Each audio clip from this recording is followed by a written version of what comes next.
Good morning बच्चों, all of you. मैं कैलाश कुमार राणा।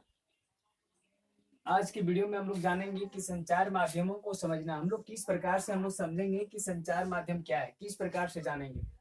तो देखते हैं, क्वेश्चन में बोल रहा है कि प्रजातंत्र में संचार माध्यम किस प्रकार महत्वपूर्ण भूमिका निभाते हैं। ये क्वेश्चन क्या कहता है कि प्रजातंत्र में संचार माध्यम किस प्रकार महत्वपूर्ण भूमिका निभाते हैं।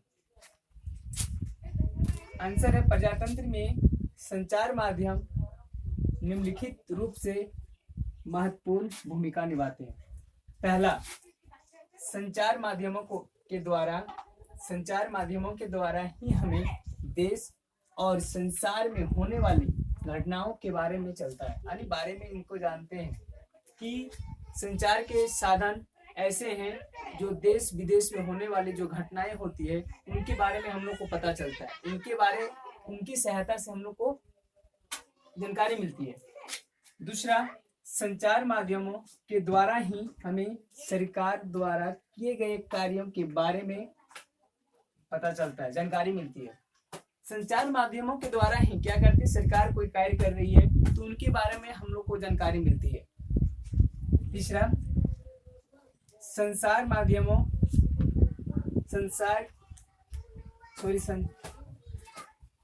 यहाँ संचार होगा।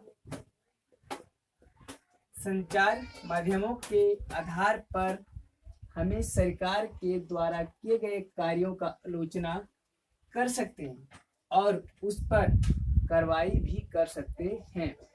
देखें, संचार माध्यमों के आधार पर हमें सरकार के द्वारा किए गए कार्य उसके बारे में हम लोग डिस्कस करेंगे, आलोचना करेंगे। यदि उससे हम लोग को बेहतर समझ में नहीं आता है तो उन पे हम लोग क्या करेंगे, अपना एक कार्रवाई कर सकते हैं।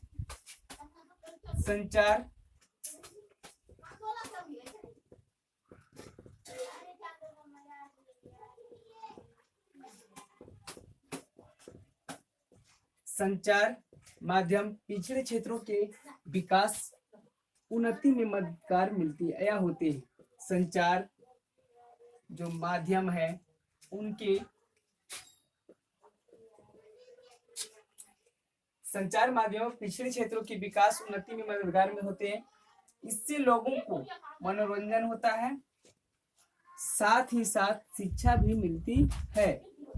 संचार साधनों के द्वारा हमें उपग्रहों के माध्यम से मौसम से संबंधित जानकारी मिल जाती है, जिससे खेती करने में या खेती होने में और खेती होने से वाला कोई नुकसान उनको हम लोग कम हो सकता है। इनके बारे में संचार के माध्यम के द्वारा ही हम लोग को पता चलता है। एक बार और डिफाइन कर लेते हैं कि प्रजातंत्र में संचार माध्यम किस प्रकार महत्वपूर्ण भूमिका निभाते हैं। प्रजातंत्र में संचार माध्यम निम्नलिखित रूप से महत्वपूर्ण भूमिका निभाते हैं। संचार माध्यमों के द्वारा ही हमें देश और विदेश यानी संसार में होने वाली घटनाओं के बारे में पता चलता है। दूसरा, संचार माध्यमों के द्वारा ही हमें सरकार द्वारा किए गए कार्यों के बारे में पता चलता है। संचार माध्यमों के आधार पर हमें सरकार के द्वारा किए गए कार्यों का आलोचना कर सकते हैं और उस पर कार्रवाई कर सकते हैं। संचार माध्यम पिछड़े क्षेत्रों के विकास उन्नति में मददगार होते हैं। इससे लोगों का मनोरंजन होता है और साथ ही साथ शिक्षा भी मिलती है। संचार साधनों के द्वारा उपग्रहों के माध्यम से मौसम से संबंधित जानकारी मिल सकती है, जिससे खेती में होने वाले नुकसान कम होता है।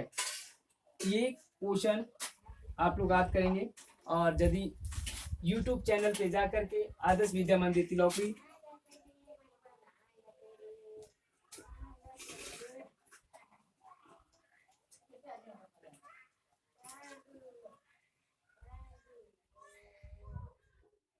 आदर्श विद्या मंदिर